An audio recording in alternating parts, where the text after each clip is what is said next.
Hello and welcome to this session on workplace social, a continuation of the impact and assimilation of ESG and DEI principles into workplace culture. So, those of you who have not seen the previous session, I would leave back a link, link, and you may go ahead and see that. So let's begin.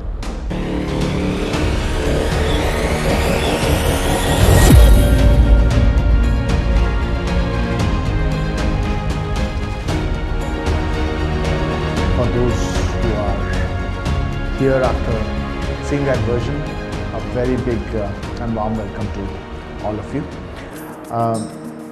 Quickly to run forward, what we discussed was the 17 global goals for sustainable development. Then we talked about how do we align people, planet and profits, and what basically was the structural framework for putting this the ESG thought process into place, and how this has become central to addressing parts of the human capital issues in the workplaces and in the businesses of today and the future.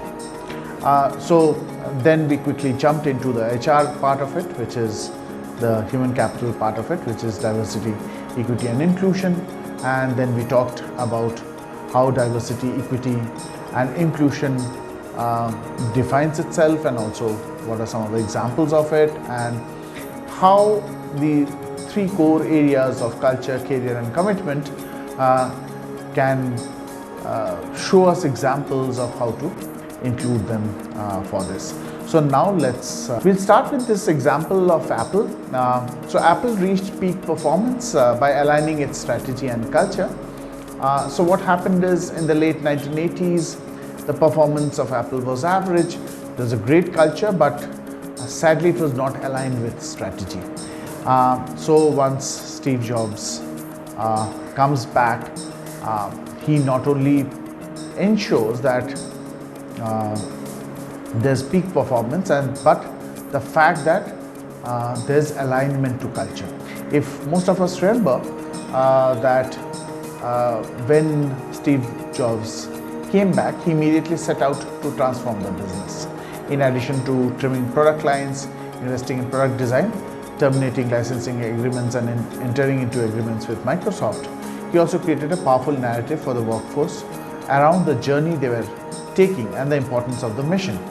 He re-energized the innovative culture within Apple and started an ad campaign which was known as the ad campaign of the decade, saying "Think different."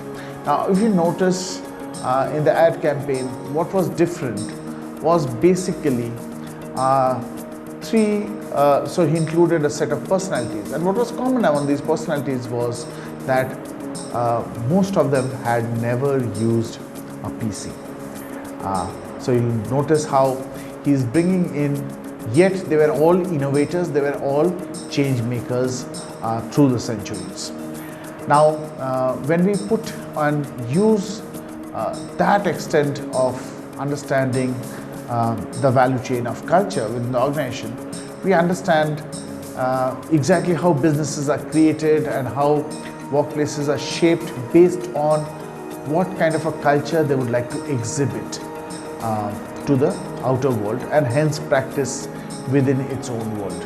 So if you look at most companies, they lie between a heavy set of innovative practices on one end and a heavy set of creating customer experiences on the other end, which means that there are some companies where, like say for example Philips, GE, who are, or IBM, who are, or even Apple for that matter, who are heavily dependent on innovation, creating great products.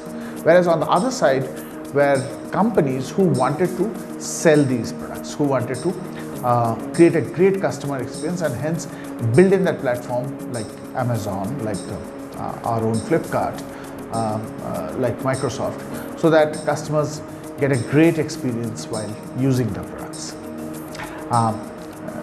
Modern players like Samsung and even Starbucks, which we discussed in the previous episode, fall somewhere in this value chain.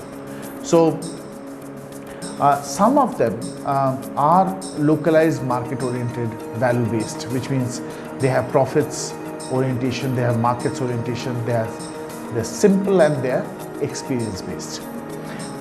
One of the great examples could be, say for example, Uber. So though it's a global company, but it always localizes the market experiences to ensure that you have a very local experience. Systems at the product, saying that we will keep on creating products which add value to the ecosystem in which we exist, right? And there is the customer engagement oriented value system, which again, as we said, Starbucks or any kind of the Food Panda or Zomato kind of chains are famous for. So all they are looking at, some of them are looking at market dominance at the core, some are looking at creating a difference through its product as its core, and some of them are looking at engaging the customer as its core. You can identify a lot of companies within these three practices. So let's look at some of the very strong statements and testimonials from people about culture. Colin Barrett, president of Southwest Airlines, says, "We do a lot of things right, but all those things can be copied by a competitor tomorrow. The only thing that they can't copy is our culture. Culture provides us a competitive advantage." Similarly, Jeff Immelt, the CEO of General Electric, said, "We have had firms study our processes and benchmark us for years, but they are hard-pressed to duplicate our success. When it comes to a sustainable competitive advantage, our G culture is one of the most difficult things for others to copy." Howard Schultz, the founder of Starbucks, and whom we used as an example in the last session, said, "We have no patent on anything we do, and anything we do can be copied by anyone else. But you can't copy the heart and soul and culture of a company, and that distinguishes us from everyone else." Finally, there's Ian Davis, the managing director of McKinsey, who says, "We have a culture dedicated to creating a place where talented people want to work. This gives us a tremendous advantage when it comes to attracting, developing, exciting, and retaining exceptional people." So culture is a result of what an organization has learned from dealing with problems and organizing itself internally. If you remember the framework we talked of in the third session of culture, you will remember I had mentioned about the people framework, and there I had dealt with this issue of where organizations deal with problems through the other two factors of priority and principles. So culture matters to the extent an organization is adaptive, which means if it is adaptive, it doesn't matter much because people don't notice. But if it is not adaptive, people will notice. People will see it as being quite different to what the market is, right? So which means your culture not only needs to be practical, needs to be working, it also needs to be adaptive to the environment in which it exists. And finally, do not oversimplify culture. It's far more than how we do things around here. Culture operates at many levels, and we'll see it soon here. So how we do things around here is actually the surface level of culture. So why when we look at things, why it forces you to look at the root system values is where actually culture emanates from, and which I've been saying right from session 1 of the importance of values. So if you look at the cultural iceberg, what you see is that while at the top you see functions and the transformation and changes and stuff like that, at the bottom lies engagement, local knowledge, pride, acceptance of change, partnership, ideas, trust, cultural values, empowerment, commitment. So all these values actually lie at the bottom, which propels the culture, what we notice, and as I said, what others would notice on the top. I hope that's making sense for you now. So basically, what pushes culture, or what are the drivers of culture? The action and behavior of executives. See, it's very important that the leadership are people whom the team and the workforce really pride upon, because their action and behavior play a large role in defining what is the culture going to be practiced at the organizational level. Then the allocation and attention of resources. So notice that we have used both the words allocation and attention, which means that you need not only allocate resources, you need to pay attention to your resources. Where are resources failing? Where could resources be optimized?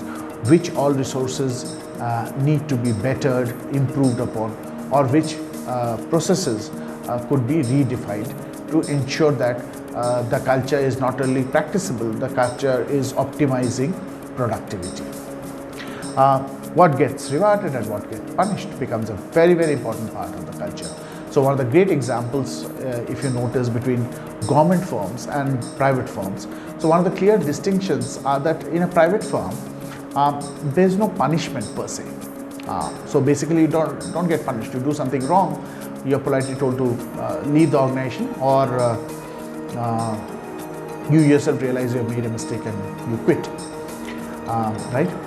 Whereas if you look at a government organization, there's no reward, and which is why people do slack a lot in government, especially, at least I can talk about Southeast Asia, that while there's no reward system, which means there's no culture of rewarding good performance, there's definitely a culture of punishing bad performance, and which is why people are very scared that they should not get a punishment posting, they should not be sent to Andaman and Nicobar and stuff like that. So people are very cautious about not doing mistakes, but actually not being very innovative about the workplace.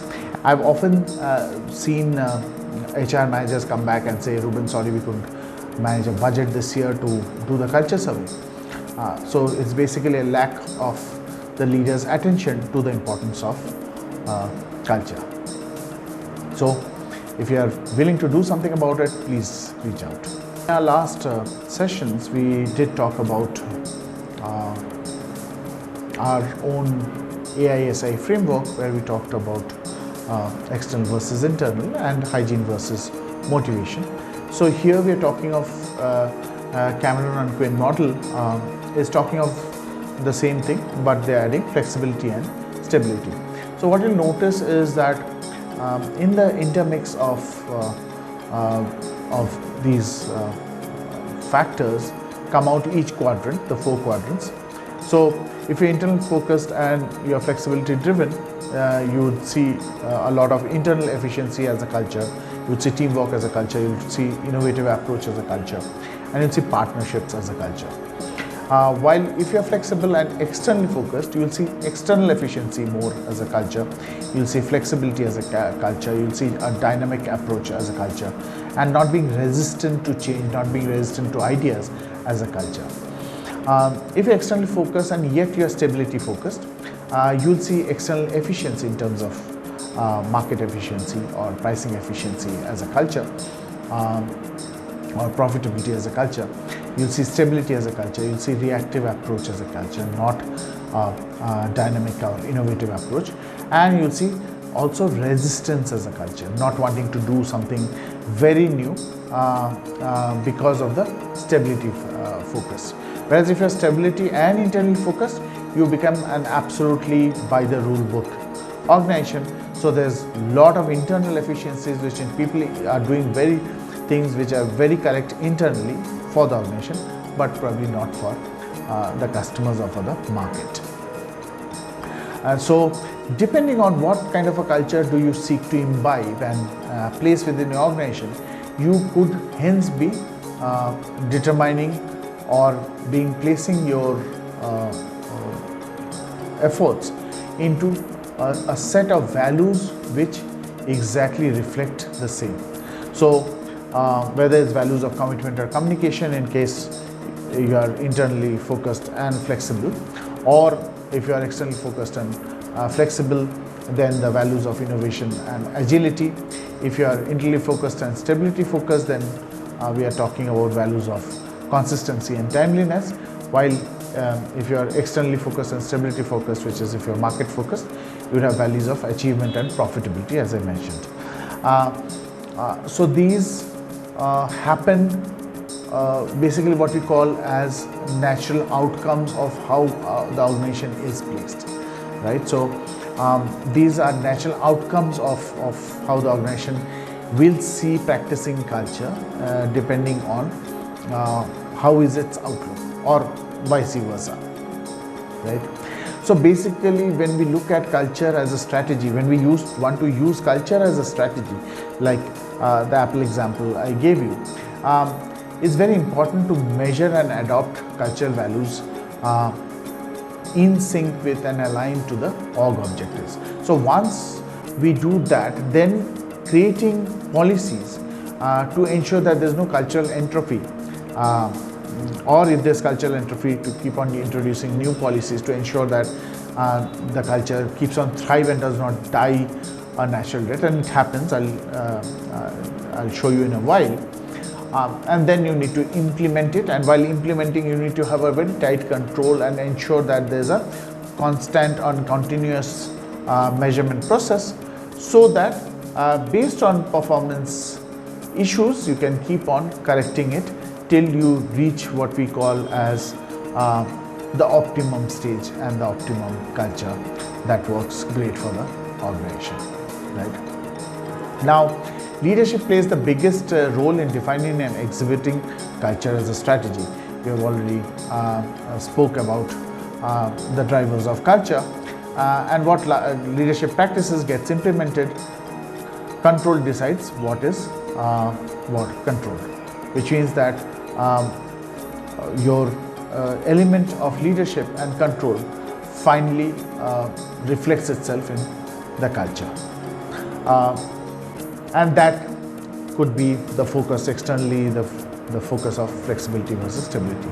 Now what happens is, as an organization goes through time, as it initiates changes, it revives itself, and then comes a stage when there is a cultural entropy, or which means that teams get into a kind of slackness, and that is when you need to reinvent yourself. You need to revisit the wheel to ensure that you are ensuring that culture is being communicated, it's not declining but it's constantly thriving, which means carve out new paths depending on, of course, what kind of a population you have, what kind of locations, what kind of size and dynamics of the organization that you are dealing with.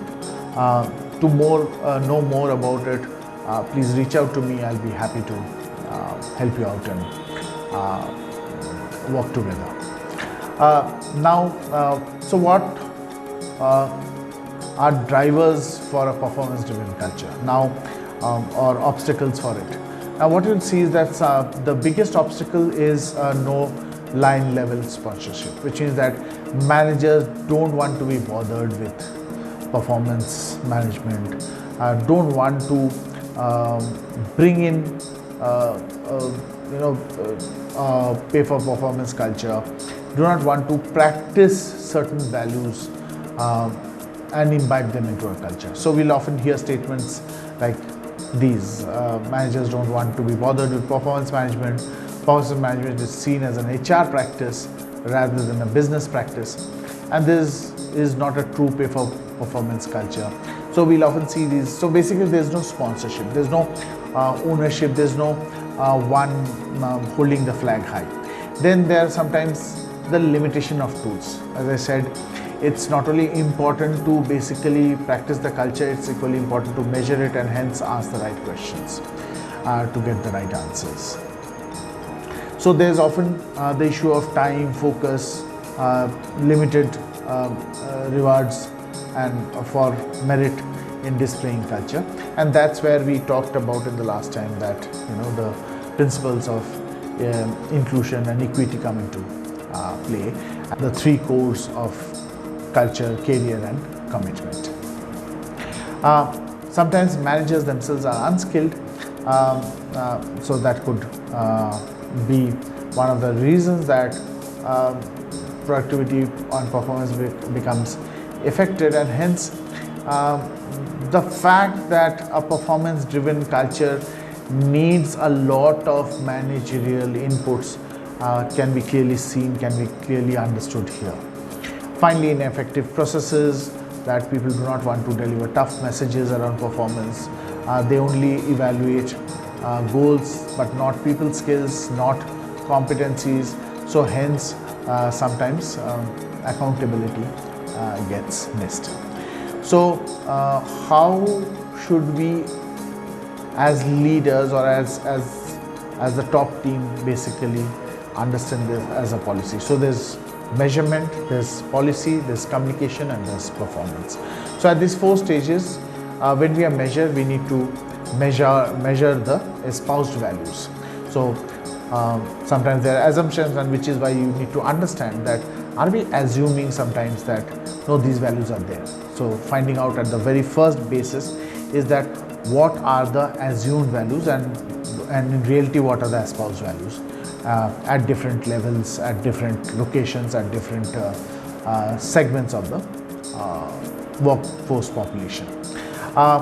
Then of course aligning them to the philosophy, which is of course the values and the mission and vision, to set the goal, strategy and the culture for the organization. Now once you have said that, you use structures, systems, technology and skills and qualities to basically communicate them. So sometimes it could be through automation, setting a reward system for a culture, the use of participative systems to ensure that the culture is not only practiced but actually appreciated. As we talked about certain role plays, the way you can set about various kinds of policy level differences to ensure that you truly are imbibing diversity, equity and inclusion. And as I have been saying, that these are really efficient means of basically bringing about a huge amount of change at the workplace for both higher performance and engagement. And thus your DEI would come out at the individual level, at the department level and at the org level. I hope this has been a good learning so far. So now let's come to the final part of it, that see, when we are talking of action, intellect, AISI framework, talking of action, intellect, social and influencer, these are the we are looking at what is being contributed by which person and which teams in the organization. And when we measure them correctly, we can actually find out what is the maturity level of the organization.